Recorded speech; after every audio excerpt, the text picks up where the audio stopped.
Hi, everybody. So today we're here with something special for you guys, and we're here with two-time Olympian Phee Jinq, who is also our national swimmer and our inspiration in here in Taylor's.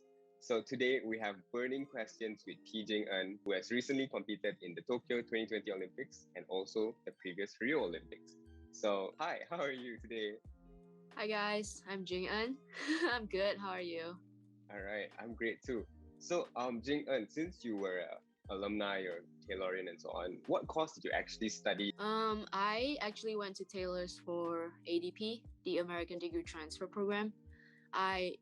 Since I was in high school, I knew I wanted to go to the US, but the timeline was a little bit weird, so I had to enroll in a college in the US before actually transferring, because I was also like training for the Rio Olympics at that time, and my coach didn't want me to leave Malaysia, so that's why I enrolled in Taylor's. So yeah, that's pretty All much it. right, that's great.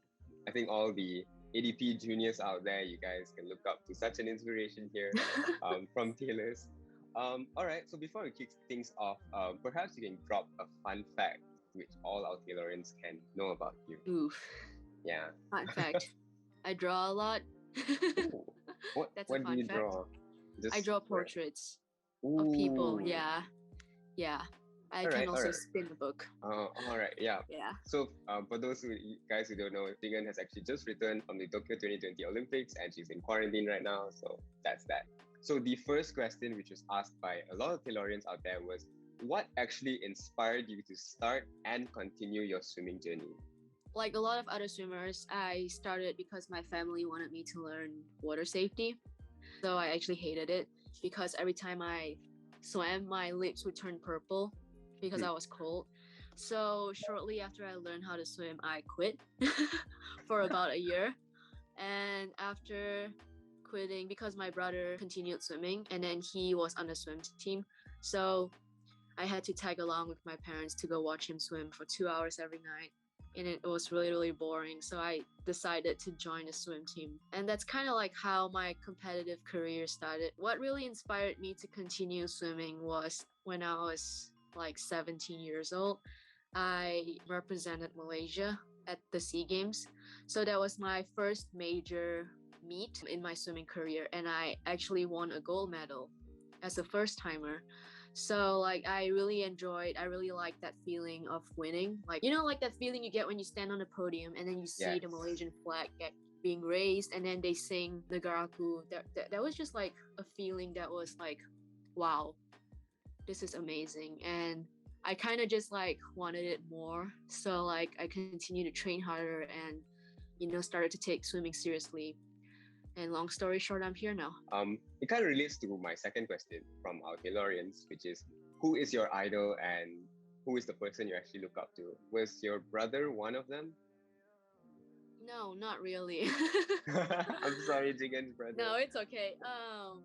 I mean, when I was younger, probably when I was a teenager, yes, I had multiple idols like Michael Phelps, you know, Sarah Schwestrom, Katie Ledecky, like these big names.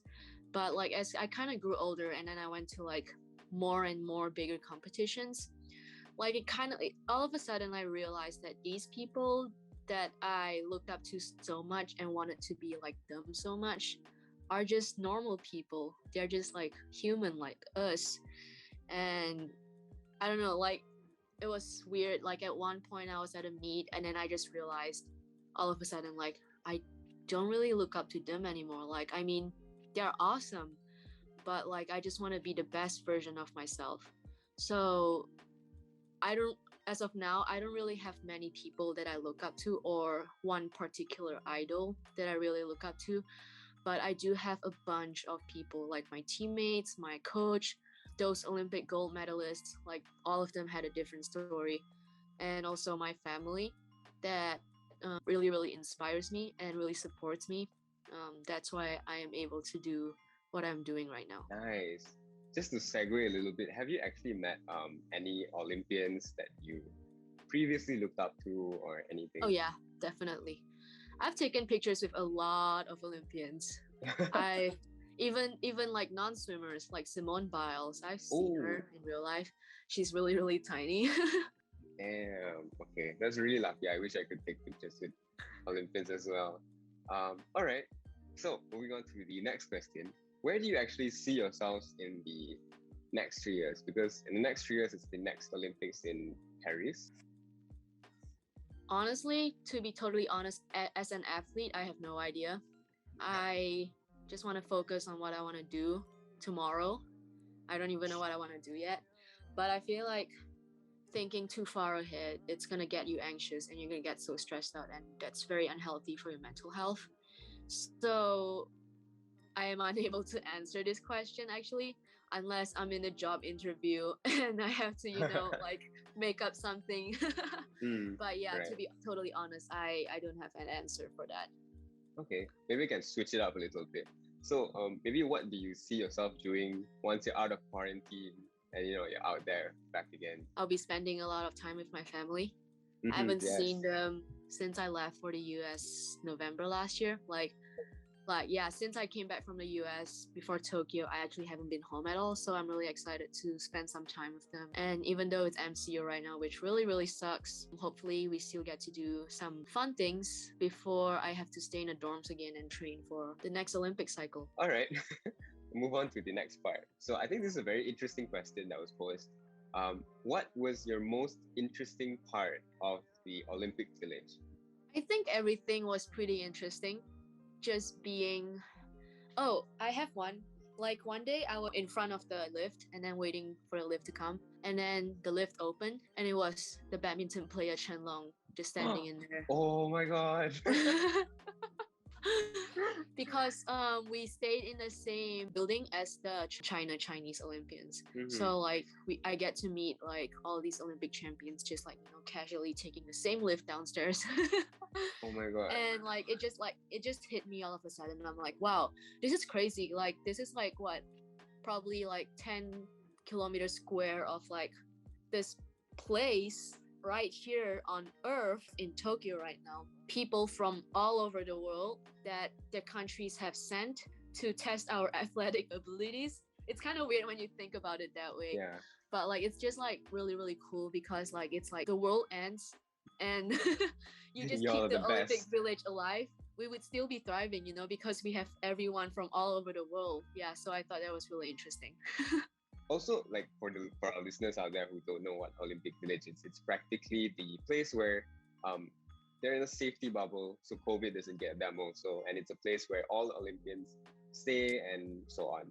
What about the dietary wise? Because we know that they prep food for like every single Olympian. There's like meat section, like fish, chicken, pork, and so on. They have a dining hall. We call it a dining hall, and it has 2 floors. I would like kind of compare it to, when we were in primary school and then the school canteen where you would line up to get the food that you want. But like probably 200 times bigger because we have to feed the whole entire world. And it's really nice. You walk in and then you have to wash your hands. You have to wear plastic gloves because of COVID. And then you grab a food tray and then whatever cutleries you need, tissue, whatever, napkins. And then you just kind of walk around and see what you want. So they have like a world category where really, really general and basic protein, vegetables, potatoes. And then there's like this halal section, there's this gluten-free section, and then there's the Japanese cuisine section, and then lastly an Asian section. So it's really cool. Like I get to eat sushi every night if I wanted to. Yeah. Was there any food stuff that you actually avoided?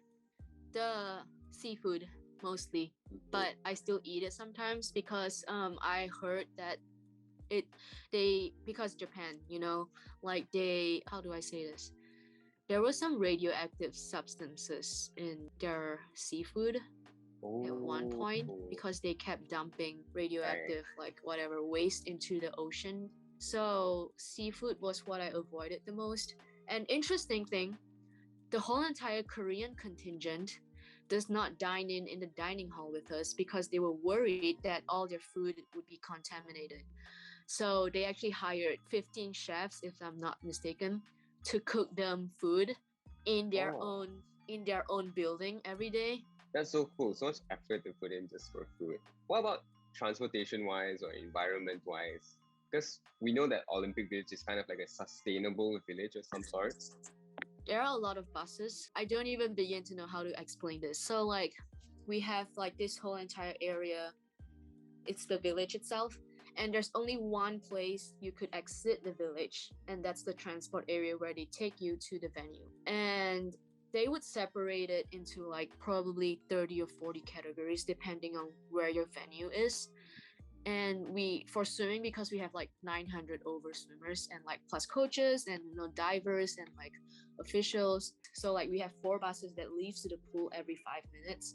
You have to like walk for a period of time to your assigned spot. Like let's say if you're gymnastics, there's like 2 or 3 assigned spots for you that goes to the gymnastic venue.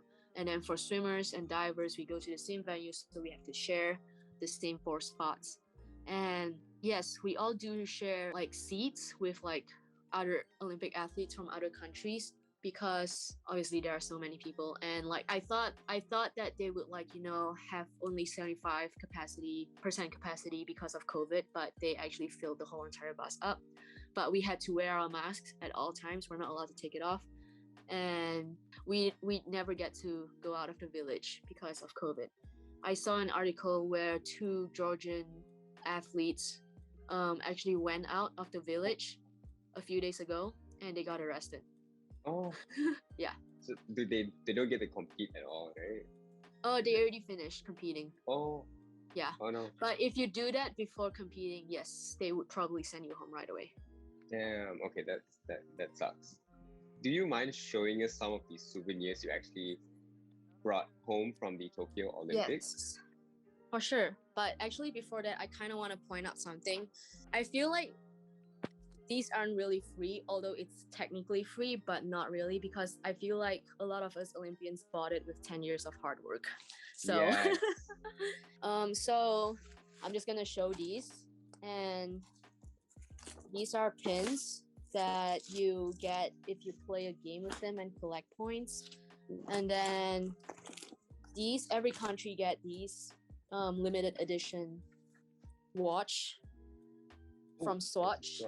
Watch from Swatch, it rhymes. And on top you get the Olympic Council of Malaysia logo. So yeah, it's pretty cool. And then I think this is what everyone wanted to see. Oh yes, this is the place. Yeah.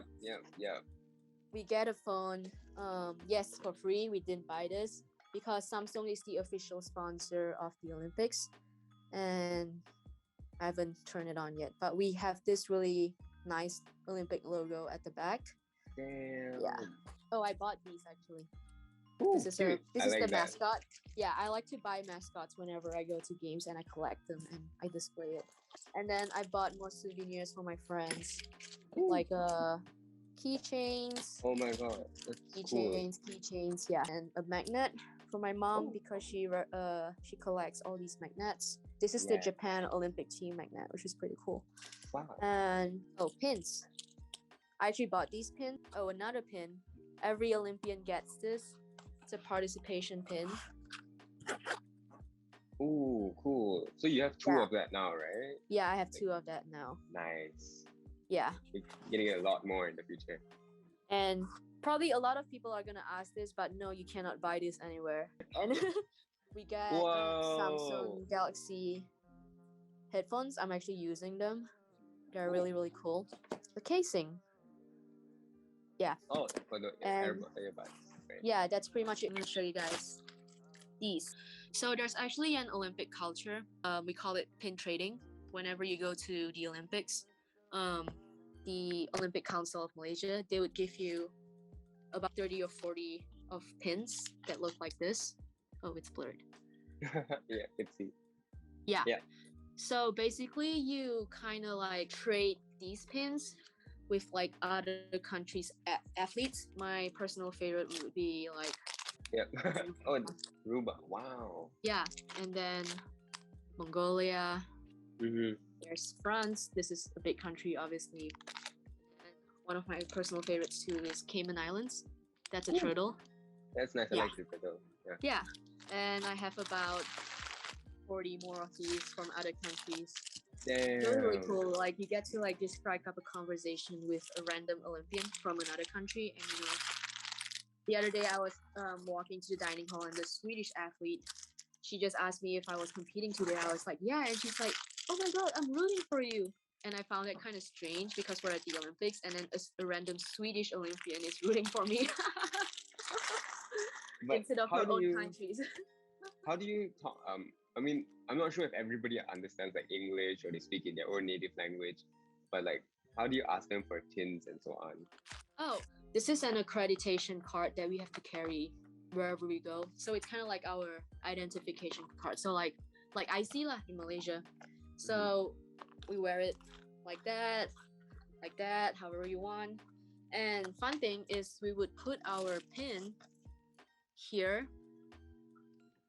So I would line it up like 4 or 5 Malaysian pins here. So when I walk around the village and other athletes who wants to trade pins, they see that and they're like, hey, she has pins, I want to trade it with her. And they would just like come up to me and be like, hey, do you want to trade a pin or something like that? And yeah, pretty much it.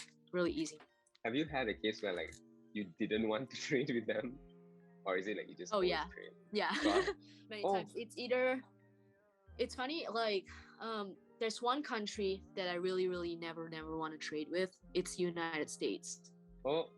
It's because unlike ours is special. It's from the Olympic Council of Malaysia, right? Right. And it has the Olympic rings on it.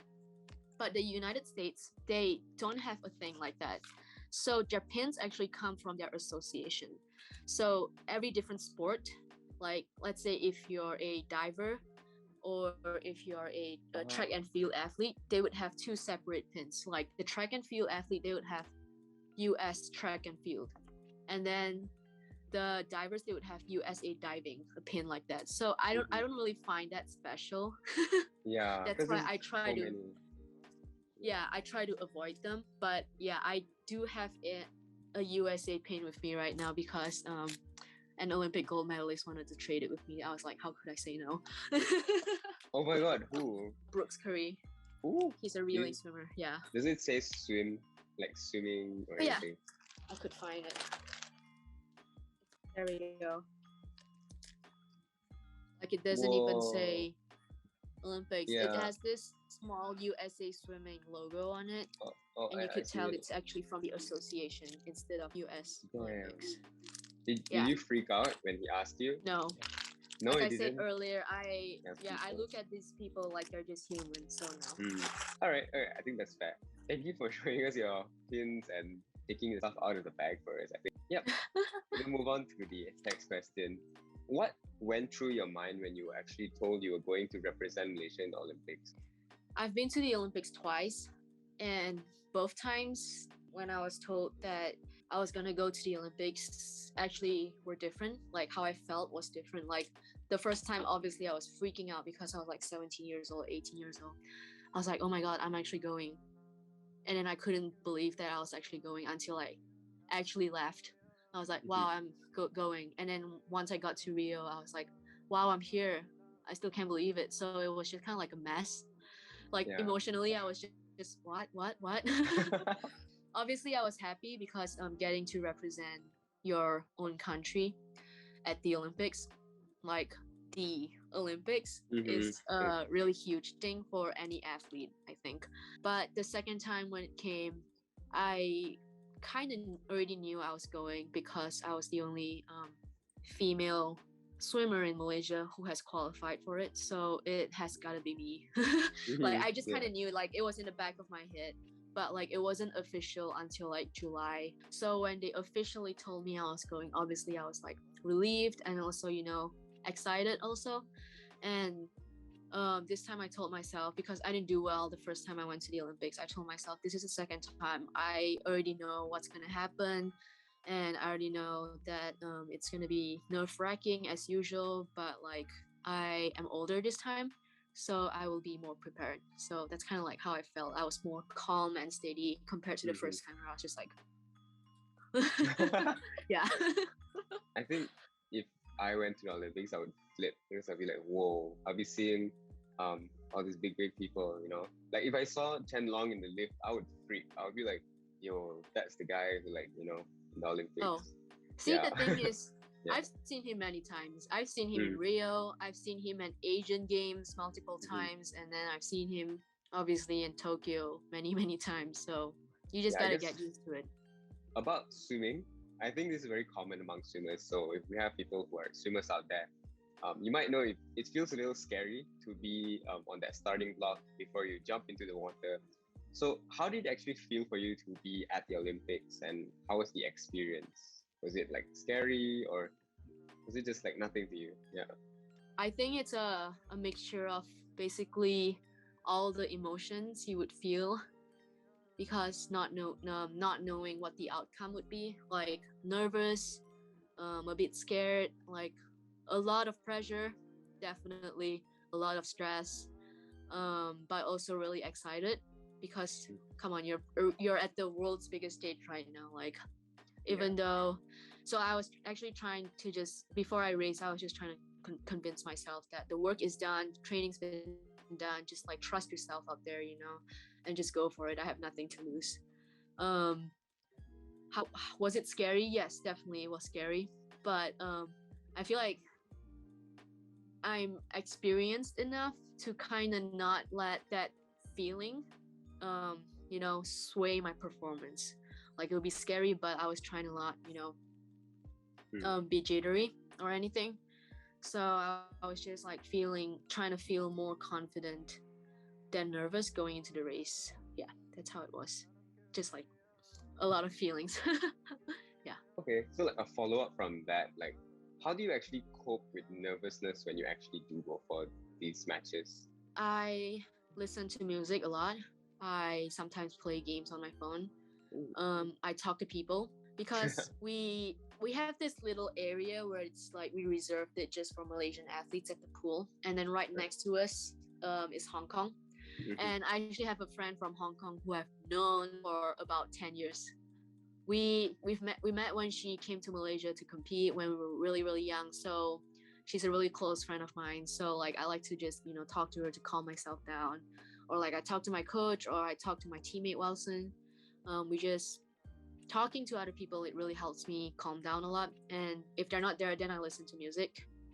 What games do you actually play? You want to share that? It's a really lame game. Oh, I'm actually using my phone right now, so I can show you. It's just kind of like a picture game where you just like slide things around. I don't know. And Okay. I actually have a Nintendo Switch. I play Zelda on my Nintendo Switch all the time. Although it doesn't really calm down when I play Zelda because Zelda is like just really scary. Yeah. Okay. So what are the sacrifices that you think you've actually made to become a national swimmer and get how far you are today? Having a normal social life, definitely. That's number one. I don't have many friends that I talk to. Like a lot of my friends who aren't athletes, we don't really talk anymore because I feel like it's kind of mean, but like if we want to be, achieving great things or if we want to be on top, you have got to surround yourself with people with the same mindset. And it's really, really hard when you talk to non-athletes and all they want to do is just hang out and go to the mall and do nothing. And like it's really easily very, very distracting. I mean, I used to do that a lot when I was in high school and it really affected my swimming a lot. So I kind of stopped doing that because I realized that it's not going to help me become a better athlete. So that's one of the sacrifices that I have to make. And it's kind of sad because I do want to have friends that aren't athletes because athletes, we are just busy all the time. We don't really get to hang out a lot either. So that's one. And also you have to sacrifice going out to parties, going out to gatherings, and also, just you have to watch your diet a lot. You can't drink alcohol. Just like being away from family basically 100% of the time. That's also one sacrifice that I have to make because yeah. Yeah. I've been away from my family for about 5 years now, like excluding the time that I was home for like summer break. So 5 years, it really does a lot to you mental health wise because, just being your family, being your comfort, you're away from them. So it's really, really hard. Yeah, that's just some of the sacrifices you have to make non-swimming wise. Whereas swimming wise, you basically have to wake up at 5:30 every morning, jump into cold water, train for 2 hours nonstop, stare at a black line, and then recover, and then do some really, really painful ice baths, do massages that are really, really painful, like things like that physically, just to drop that 0.01 second off your best time. Yeah. There's that, yeah. Do you actually ever think about these sacrifices, like whether they're worth it? No, I don't want to think about it. I get you. I've actually never thought about it until you asked me that question. No, I'm sorry.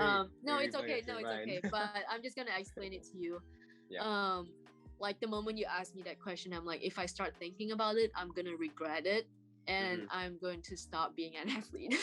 No. We're gonna throw that question But yeah, away. no. Okay. We just move on. Yeah, we're moving on to the next question. Not going there. Okay. So how do you actually overcome and bring yourself up to achieve something when you actually have failed already before? So I actually allow myself to be sad. After, I wouldn't call anything failing. I would call it just not making it, despite giving your best. But you've given your best. What I like to think is that something that's happened, no matter if it's successful or not, it's already happened. You can't change time unless you're like someone from Avengers or something.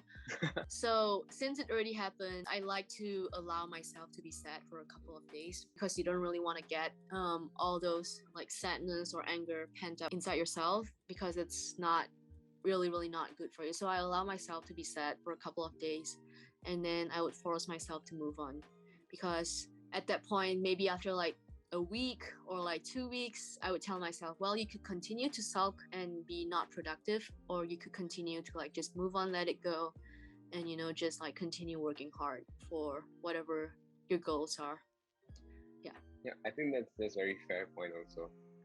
Next up, we're going to talk about your national record. So how did you feel breaking that national record? I mean, previously it was also your national record, but you beat that by about 10 milliseconds.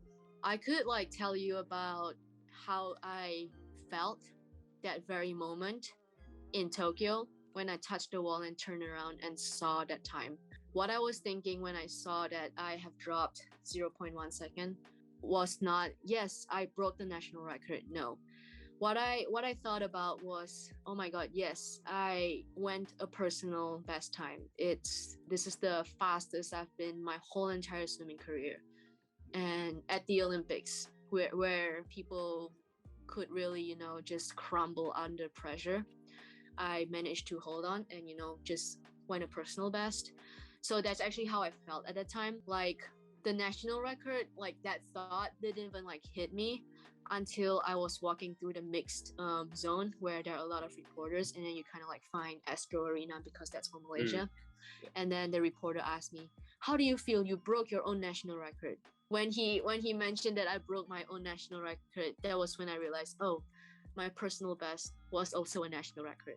So I feel like, because I've held the national record ever since I was 18 years old, ever since 2015, 2016, I don't really remember. So at that point, your goal isn't really you want to break the national record anymore. It's I want to go a personal best, because each time you go a personal best, it's a national record. I didn't really feel anything to know that I broke the national record, but to know that I broke my personal best, it's crazy. It's the best feeling in the world, like knowing all your hard work paid off. Yeah, I saw you how excited you were when the reporter asked you. I think it was on Instagram. I saw it. It was like I remember you saying that you're tired only or something like that, right? Yeah. There's a funny story behind it. I actually didn't even know the camera was rolling at that point. Because reporters would usually tell you when they start recording you, but he didn't even tell me. He just started recording me from when I was walking from far away, and like all of a sudden the next day everyone was texting me about it. I was like, what is happening? Yeah. But yeah, I saw that clip. It was very wholesome to see that you were tired because you actually gave like your all in that event that time. Yeah. Okay, so congratulations on that. Thank you. What do you wish you could have done before joining the Olympics? No, nothing. Nothing? Okay, that was a simple answer. Yeah, nothing. But why I mean, nothing? Like, we don't regret anything, is it? No, like, I mean, I've given my best. This is a really good outing for me. And I feel like that question is a little bit negative because it kind of like like I said just now, I like to think as if even if you fail, even if you succeeded, it's already happened. Like you can't Right. really change the past. So if you ask me like what could I have done something in the past, it just doesn't really align with my values, or like, just I don't like to think, oh, what could have, would have, should have happened, like, but didn't. If you keep thinking about what you could have done, then you're just gonna fall into a deep, deep depression. Yeah, that's Yeah, true. That's true. yeah, I think I admire your mindset and how you think about things. It's very good. I hope yeah. everybody else can think this way also. I mean, Right. like, there used to be a time where I mean, as an athlete, I feel like I have grown a lot compared to 15, 16-year-old me, because not everyone will have this mindset as an athlete. But you gotta realize that you gotta have the best, what you think is the best for yourself. So obviously when I was 15, when I was younger, I used to think about all the negative things, like I'm not gonna allow myself to be sad, I'm gonna be angry all the time, I'm just gonna be thinking about the past all the time, and like that got me going nowhere. I think I'm still growing a lot as an athlete and as a person. There's so much I could learn from literally anyone in the world, even from a 5-year-old kid who feels confident, because I need that confidence. Mm-hmm. So, yeah, I'll just keep learning. Yeah. Okay. Funny that you mentioned maybe kids or anything. So, do you have any plans on coaching younger swimmers who maybe look up to you as like inspiration and stuff like that? I have thought about it, but I don't really have any coaching experience. Just because you're high level, high performance athlete does not mean that you could be a good coach. And That's good. as of right now, if I go into coaching right now, I don't believe that I could be a good coach at all, Mhm. because I don't really understand what it takes to, coach a person. But for me, I understand what it takes to be a coachable athlete. So it's kind of like two very, very different roles. But yes, I have thought about it. Maybe one day when I retire from the sport, because I just love this sport so much, maybe I will be a coach. You never know. Yeah. Yes, I will be looking forward to that. Suddenly, you'll be coaching a lot of young swimmers who might be our future Olympians as well. All right. Never know. So, what was your most favorite or memorable memory and your key takeaway from the Olympic that you just recently got out of? The favorite memory would be goofing around with my teammates, because I strongly believe that having fun and enjoying the process is more important than the result itself. Because when you're having fun, you're in a good mood, and naturally you would just swim fast. I mean, Mm-hmm. at least that's what works You for me. too. Yeah. So I was only focusing on, just having the best time of my life and just goofing around my teammates. We would just walk around the village and take pictures, and we would play cards, and we would just like tell jokes to each other. And I think that's the most memorable part. I think that's very wholesome also to hear. There's so many nice memories at the Olympics. Yeah. All right, we're almost down to our last few questions before we go into our next bit. So, what is your favorite song? Could be a current or maybe an all-time favorite. um Trees by 21 Pilots. I feel like my Trees. favorite song changes every single day, but for now it's a really old song by 21 Pilots. So I kind of like have a phase where I just like listen to 21 Pilots a lot for like 2 or 3 days, and then I just get out of phase. So I'm kind of in the phase right now, I like and 21 Pilots too. It's good. yeah, it would Yeah. be Trees. Yeah. Trees. Okay, I'm gonna check that out later. I've never heard that song before, even though I listen to them a lot. The song just gets better and better. Yes, Yeah. they're very good. Okay, and our last bit of the question, which is one thing that you love about Malaysia. Oh, 100% the food. The food. Okay, yes, it's Yeah. a classic Malaysian answer. The food. Yeah. Yeah, I mean, I feel like anyone who has lived in another country other than Malaysia definitely would understand that we should not take Malaysian food for granted. Mm, yeah. Because, Okay, yeah, you could never really get good Malaysian food outside of Malaysia. Yeah, so definitely food. that's good. Okay, that was a good session to wrap up with Malaysian food, Malaysia. All right. So actually, the Taylor's University Student Council, we have actually set the next section to be a little competitive for yourself. So we were very happy to hear that you actually broke your national record, getting a total time of 1 minute and 8 seconds. So we have actually set up a rapid fire section for you, where you will have to answer 30 questions in 1 minute and 8 seconds. So you can answer as many as you can. If you get 27, 28, or even 30, that would be amazing. If you think you cannot answer or you do not want to answer, you can always pass the question. So we will be timing you and we'll let you know how many questions you actually answered. All right? Are you good with that? Are you ready? I'm getting nervous. It's a This new is event like- for you. This Yeah. is like before a race. Exactly. I can't do the milliseconds thing It's okay. because it's so hard on a stopwatch. But okay, so I will do 1 minute, 8 seconds. Okay. So let me start the timer. Okay. In 3, 2, 1. Are you introverted or extroverted? Intro. Laksa or sushi? Laksa. Name 3 foods that you've recently received. Nasi lemak, mochi, and more nasi lemak. Can you say the third Rukun Negara line? No. Okay, Rio or Tokyo Olympics? What? Rio or Tokyo Oh, Olympics? Tokyo. 100% Tokyo. If you could only bring 3 things to the Olympics, what would it be? My swimsuit, my cap, my goggles. Name the most random thing in the Olympics village. Condoms. You or Wilson Sim, who will win the race? Wilson, duh. Single or taken? Single. Give us your best pickup line. I can't. I don't know. Okay. Name one of your least favorite thing when you find a partner. Oh no.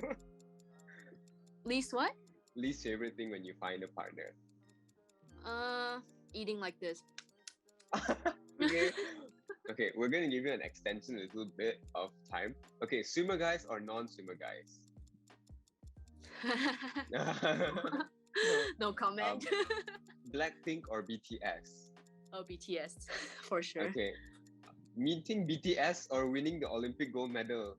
Winning the Olympic gold medal, then I'll Okay. get money and fly to South Korea and meet BTS. I like that. I really like that. Okay. We're running out of time here, so wait. Skydive or scuba dive? Sky dive. Okay. Backstroke or butterfly? Butterfly. Pineapples on pizza or no pineapples on pizza? Pineapples on pizza. Okay. Spicy or non-spicy food? Spicy. Crop top or baggy shirt? Baggy shirt. I'm literally wearing a baggy shirt right now. The last one is who would you pick, Wilson Sim or Lisa Jia? Neither. Neither. Okay. I hope these two aren't her. Okay, great. So you have answered a total of 20 questions. That's Not bad. pretty good. 20 out of 30 questions. That's pretty good. Huh. Okay. I'm pretty sure there were more questions. Maybe we can ask you the next time round. You can beat your personal record. This is your new personal best, 20 out of 30. Maybe next time it could be 30 out of 30. All right. I'm like, So, I'm like actually curious about what the last are. 10 questions were. Yeah. Oh, okay. We can go through them. Okay, so the Yeah. other one was, this is quite easy, Malaysia or USA? Malaysia. Exactly. Always be hot or always be cold? Be cold because you could put on extra layers. Oh, okay, true. Yeah. Cook or tapao? Cook. Okay. This is, makeup or skincare? Makeup or skincare? Scare, definitely. Okay. If you could travel to one place in the whole world, where would it be?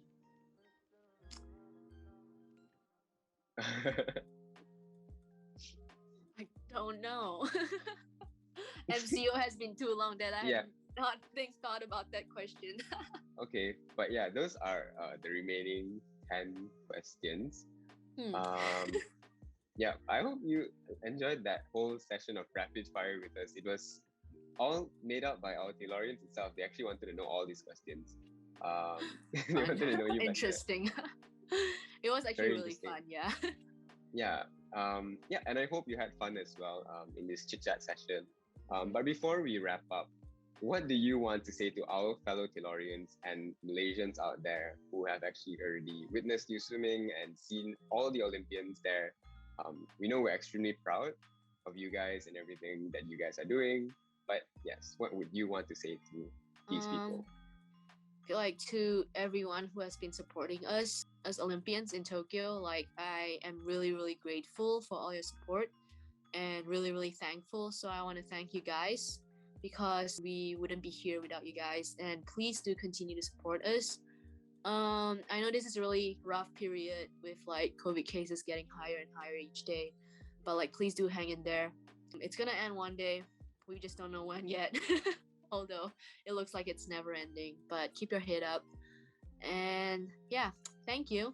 And that's it. All right, thank you so much, Jingan. I think it was really great having you with us, especially, Olympians are really busy and all. To our listeners out there, we hope you guys enjoyed this chit chat session with our fellow Olympian. And we really hope you guys are inspired and really find something that you love, perhaps in a sport. So, if you guys want to check out more things from the Taylor's University Student Council, you can tune into our YouTube page, subscribe, you can follow us on Instagram and Facebook. And yeah, thank you so much for watching, and we'll see you in another episode if we do bring in another Olympian. Bye, guys.